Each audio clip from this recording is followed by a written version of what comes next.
Hello les poulets, dans cette nouvelle vidéo, je propose d'analyser en détail le patrimoine d'un abonné qui investit près de 1000 euros par mois dans plusieurs produits et notamment des actions à dividendes. On va étudier son portefeuille et voir quelles améliorations on peut y apporter pour l'aider à atteindre son objectif. Alors évidemment, je ne suis pas conseiller en gestion de patrimoine ni même conseiller en investissement financier, donc je vais me contenter de donner mon point de vue basé sur mon expérience et mes connaissances en bourse. Le but n'est pas de dire que son portefeuille est bien ou pas bien, mais simplement de proposer quelques axes d'amélioration qu'il pourra appliquer ou non s'il le souhaite par la suite. Concernant l'analyse du portefeuille de Maxime, il nous a préparé une petite description de son profil et de ses objectifs. Il nous dit qu'il a 26 ans et qu'il investit entre 800 et 1000 euros par mois. Donc vraiment, c'est un très très beau montant à 26 ans. Vraiment, bravo à lui.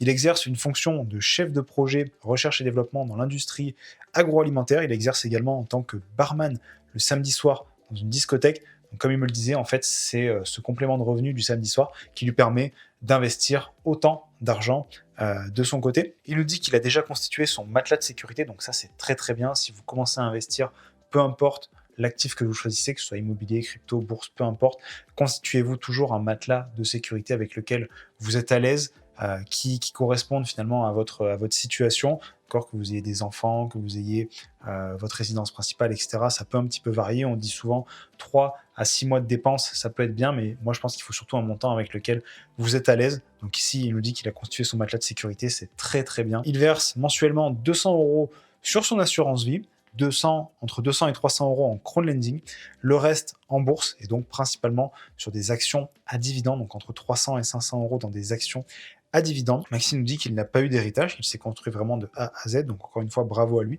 Son objectif principal est d'atteindre la barre symbolique du 1 000 000 d'euros dès que possible, sans se priver pour autant dans la vie de tous les jours. Donc là, pareil, il a raison, c'est un point important, il faut investir, mais il faut savoir aussi profiter de la vie à côté, d'accord? Il ne faut pas se saigner juste pour investir le plus d'argent possible. Il faut être raisonnable, voilà, ça demande en fait un équilibre entre profiter de la vie et investir pour sa retraite, pour son avenir, etc. Il souhaite acquérir sa résidence principale d'ici 1 à 2 ans, donc c'est quand même de beaux projets. Et ses dividendes lui rapportent 1 651 euros par an, soit 4,43% de rendement sur son portefeuille. Son assurance vie, elle est ouverte dans une optique de retraite et ou de transmission pour ses enfants, sachant que son deuxième enfant arrive en février 2026. Donc ça, c'est pareil, c'est un très bel objectif de vouloir transmettre pour ses enfants ou de préparer sa retraite via une assurance vie. Il a un ETF S&P 500 distribuant dans son assurance vie, et de mémoire, la raison, c'est qu'il ne l'a pas trouvé en fait en version capitalisant, ou alors avec des frais trop élevés, donc ça on y reviendra un petit peu plus tard dans la vidéo. Concernant le crowdlending, il nous dit qu'il voulait avoir un peu d'immobilier sans avoir les contraintes de se lancer dans l'immobilier locatif, ni même investir dans des SCPI. Honnêtement, les taux d'intérêt me faisaient de l'œil, mais je reconnais que la part de mon portefeuille est très importante. J'essaie de la réduire en ce moment en réinvestissant les intérêts sur mon PEA ou mon compte titre. Et pour être une nouvelle fois transparent, près de 40% de mes projets sont en contentieux, c'est-à-dire soit en simple retard avec prorogation, soit en procédure de redressement judiciaire, car en 2023, ce n'était pas la meilleure année pour l'immobilier. Donc dans cette vidéo, je ne vais pas trop me concentrer sur la partie crowdlending, c'est pas du tout un domaine que je connais et que je maîtrise. Je focus vraiment à 100% sur les actions à dividendes. Donc voilà, cette partie crowdlending, on va la laisser un petit peu de côté. Comme il nous le dit ici, il reconnaît que la part de crowdlending est trop importante dans son portefeuille et qu'il souhaite un petit peu la réduire en réinvestissant les intérêts sur son PEA ou son CTO. Peut-être sortir une partie de ce patrimoine-là plus tard pour le réinvestir dans des actions. C'est une possibilité également. Encore une fois, tant que vous êtes à l'aise avec votre diversification et avec les actifs que vous possédez en portefeuille, eh bien, il n'y a pas de problème. Et c'est bien aussi de temps en temps de savoir réajuster en fonction de ce qui nous correspond ou non. Donc concernant son patrimoine, il nous a partagé un lien Finari, donc je ne connais pas trop cette application. À titre personnel, je ne l'utilise pas du tout. Il y a eu quelques bugs visiblement concernant son patrimoine. Alors c'est peut-être pas trop flagrant ici sur la totalité, mais peut-être que si on regarde depuis le début de l'année, voilà, on peut voir qu'on a eu des pics ici entre 70 000 et 83 000, c'est retombé à 75 000, c'est remonté à 83 000 dans la journée. Donc voilà, on a pas mal de bugs concernant le suivi de patrimoine sur cette application.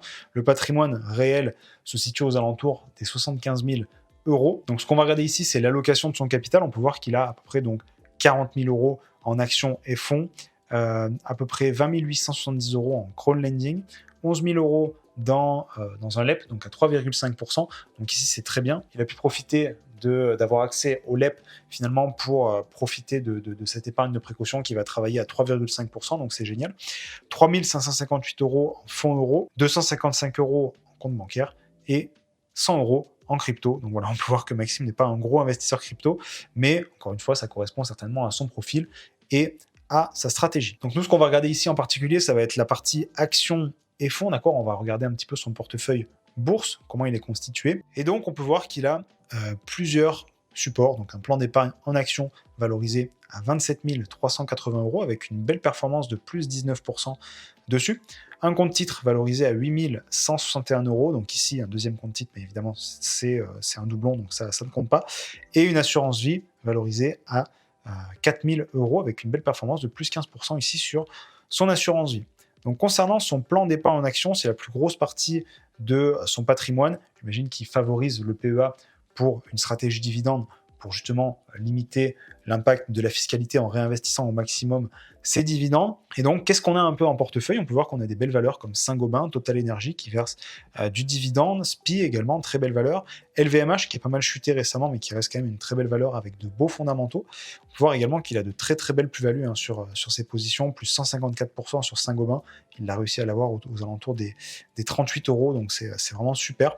Des valeurs intéressantes aussi pour du rendement comme Coface, comme Veolia, il y a également Orange, AXA qui sont des belles valeurs de rendement avec des dividendes relativement stables et prévisibles. Donc effectivement c'est à mon sens très en accord avec la stratégie qu'il s'est fixée. En revanche, si on descend un petit peu dans son portefeuille, on peut voir qu'il y a des valeurs qui, je pense, correspondent un petit peu moins à sa stratégie. Peut-être que c'est des valeurs qu'il a achetées au début et qui n'a pas souhaité renforcer plus tard. C'est des valeurs qui sont assez volatiles, avec pas forcément des fondamentaux exceptionnels. Si on regarde ici un petit peu les fondamentaux de EuroAPI, alors je ne connais pas du tout cette action, j'en ai entendu vaguement parler. EuroAPI, voilà, c'est une entreprise dans le secteur pharmaceutique. Quand on regarde le cours de l'action, bon, on peut voir que ça dégringole très très très régulièrement. Au niveau de la capitalisation boursière, 365 millions, donc ça reste une petite entreprise. On n'est pas sur des valeurs à plusieurs milliards de dollars, d'accord. Voilà, bon, les fondamentaux, on peut voir, c'est pas exceptionnel. Je pense, en plus, qu'il n'y a même pas de dividende ici, donc ça correspond même pas à sa stratégie. Donc ici, quand on regarde un petit peu ces valeurs-là dans son portefeuille, on se dit que ça correspond pas forcément à sa stratégie. C'est des valeurs qui ont perdu pas mal en performance depuis qu'il a commencé à investir, en fait, moins 60% pour Vivendi, moins 60% pour EuroAPI. Donc je pense que c'est des valeurs qui correspondent plus du tout à sa stratégie et qui en plus représentent une très faible partie de son PEA. Et ce qui fait qu'en plus, ça lui rallonge du coup sa liste d'actions dans son PEA, ce qui fait que ça porte le total à peu près 23 actions en PEA, ce qui est quand même pas mal, ce qui est quand même beaucoup, d'accord. Sachant qu'ici, on a clairement des valeurs qui n'ont pas de beaux fondamentaux, qui ont des dividendes qui ne sont pas stables, pas prévisibles du tout. À mon sens, c'est pas du tout adapté pour une stratégie dividende. Je pense qu'il devrait peut-être mieux revendre ses valeurs, tant pis, quitte à accepter sa perte, accepter sa moins-value et se repositionner sur des valeurs de meilleure qualité comme LVMH, par exemple, au prix actuel, qui me semble quand même plutôt intéressante. Des valeurs comme Total Energy, avec de beaux dividendes stables et prévisibles. Saint-Gobain également, c'est de très très belles valeurs. Peut-être couper un petit peu ses pertes ici sur des valeurs qui je pense, ne lui correspondent plus et réallouer ce capital sur des meilleures actions à dividendes. Donc ça, c'est vraiment ce que je ferai au sein même du PEA. Maintenant, on va regarder un petit peu son compte titre, comment il est constitué. Donc on peut voir qu'on a ici donc 1, 2, 3, 4, 5, 6, 7, 8, on a une dizaine de valeurs à peu près, d'accord, dans son CTO. Pas mal de valeurs dans le rouge, mais ça reste des volatilités relativement faibles, d'accord, moins 1%, moins 4%, moins 2%. Je pense qu'il a acheté à des prix peut-être un petit peu élevés. Je m'inquiète pas plus que ça sur ces valeurs-là. Ça reste des valeurs à dividendes solides. Verizon, Realty Income, Coca-Cola, Occidental Petroleum, etc. Ça reste des VC Properties. C'est des belles valeurs à dividendes à conserver, à mon sens, à long terme dans un portefeuille d'actions à dividendes, évidemment. Son CTO n'est pas forcément énormément diversifié. J'aurais peut-être rajouté des valeurs dans le secteur utilities, d'accord, toutes les valeurs qui s'occupent du transport de gaz, transport de l'eau, transport d'électricité aux États-Unis. C'est des valeurs qui certes font pas de très très grosses performances, mais qui ont des dividendes très très stables et très très prévisibles et surtout en croissance année après année. Donc ça pourrait être intéressant d'aller toucher un petit peu à ce secteur-là. Encore une fois, rien ne vous oblige à aller investir dans tous les secteurs, dans tous les pays du monde, etc. C'est pas la peine de pousser la diversification à outrance non plus, d'accord, puisque dans votre portefeuille, vous allez souvent avoir des valeurs comme ici, par exemple, Coca-Cola. Coca-Cola, elle vend ses produits partout dans le monde, donc indirectement, vous êtes exposé à l'international, vous êtes exposé à plusieurs devises différentes. Et surtout, c'est pas la peine non plus de s'exposer à tous les secteurs d'activité. Il y a 11 secteurs d'activité en bourse. Rien ne vous oblige à investir dans les 11 secteurs différents, d'accord? Il y a des secteurs qui sont plus intéressants que d'autres, notamment pour une stratégie dividende, des secteurs qui sont plus ou moins volatiles, etc. Donc ça, il faut y penser. C'est pas la peine de se diversifier de trop. Peut-être plus concentrer un petit peu son capital sur des valeurs qui sont déjà elles-mêmes bien diversifiées. Donc concernant son CTO, j'ai pas grand-chose à dire. Je connais pas toutes les valeurs ici à Res Capital, Omega Healthcare, je connais pas plus que ça. Quoi qu'il en soit, quand je regarde un petit peu son PEA et son compte titre, bon, on a quand même de très très belles valeurs. Le PEA, j'ai dit déjà ce que j'en pensais un petit peu dessus. Et concernant le compte titre, je pense qu'on pourrait, ça manque peut-être de valeur un petit peu du Nasdaq. Comme on le disait au tout début, son objectif, il est d'atteindre la barre symbolique du million d'euros dès que possible. Ici, il a une stratégie dividende, donc je dis pas que c'est une mauvaise chose. J'ai moi-même une stratégie dividende et voilà, elle a ses avantages et ses inconvénients. C'est pas forcément la stratégie qui va être la plus performante, c'est peut-être la stratégie qui va vous apporter le plus de tranquillité d'esprit, justement via les dividendes et via la volatilité assez faible de ces valeurs-là. En revanche, ça pourrait être intéressant d'intégrer peut-être une ou deux valeurs de la tech, une ou deux valeurs du Nasdaq avec des dividendes peut-être un petit peu moins élevés, mais une meilleure croissance du dividende et une meilleure performance du cours à court, moyen et long terme. Voilà, on pourrait ajouter des valeurs comme par exemple Microsoft, on pourrait ajouter des valeurs comme Google également, qui sont des valeurs avec de faibles dividendes, mais un potentiel de croissance assez important à mon sens, parce que là, on est du coup pas du tout exposé au secteur de la tech, c'est un petit peu dommage. Ça pourrait être intéressant d'avoir peut-être une ou deux valeurs dans le secteur de la tech pour diversifier un petit peu. Alors certains vont dire que pour atteindre le million d'euros rapidement, c'est pas forcément la meilleure stratégie d'opter pour des actions à dividendes. Et effectivement, c'est pas forcément faux.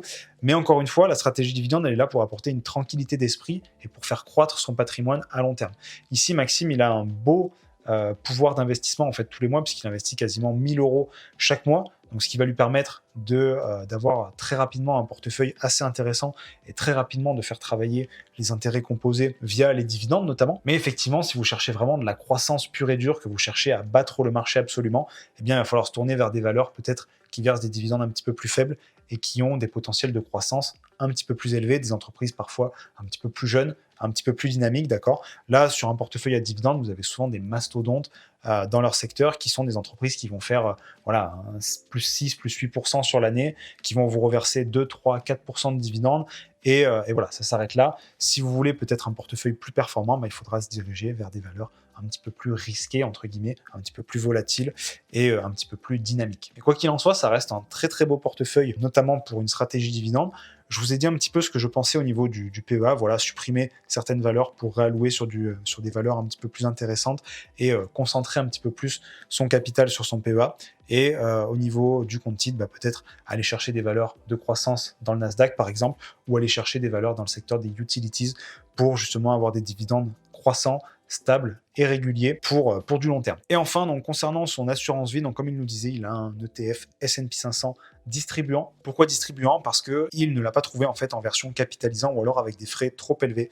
À titre personnel, je ne connais pas du tout les produits qui sont disponibles sur l'assurance vie de Boursorama ici. Dites-moi en commentaire si vous connaissez des ETF capitalisant S&P 500, ça pourrait être intéressant, avec des frais évidemment pas trop élevés. Encore une fois, le choix de l'assurance vie pour la transmission de patrimoine, c'est intéressant, d'accord? Vous avez une fiscalité qui est avantageuse, mais vous avez aussi l'avantage via un compte titre, et ça, peu de personnes le savent, c'est l'exonération partielle des plus-values lors de la donation. La donation d'un portefeuille de titres permet de réduire l'imposition des plus-values, puisque quand les bénéficiaires de la donation revendent les titres, d'accord, c'est le cours des titres au jour de la donation qui sert de référence pour calculer le montant du gain et non le prix de revient initial des titres. Admettons, vous achetez une valeur 50 euros, vous faites une plus-value de plus 100%, votre valeur elle vaut 100 euros désormais, vous faites donation de votre compte titre, et bien lorsque les personnes qui perçoivent le compte titre vont revendre leurs actions immédiatement, donc à une valeur de 100 euros, et bien finalement ce plus 100% de plus-value que vous avez réalisé ne sera pas imposable aux bénéficiaires de votre compte titre. Donc ça, c'est quelque chose qui peut être intéressant, notamment si vous souhaitez faire don d'une partie ou de totalité de votre patrimoine à votre retraite, par exemple à vos enfants. Donc voilà les poulets, c'est tout pour cette vidéo. Merci à Maxime de nous avoir partagé son patrimoine. N'hésitez pas à me dire en commentaire ce que vous pensez de son patrimoine. Est-ce que vous auriez des axes d'amélioration à lui apporter? Et puis surtout, si la vidéo vous a plu, n'hésitez pas à vous abonner et à mettre un pouce bleu. Et je vous dis à très vite pour une prochaine vidéo, les poulets. Salut!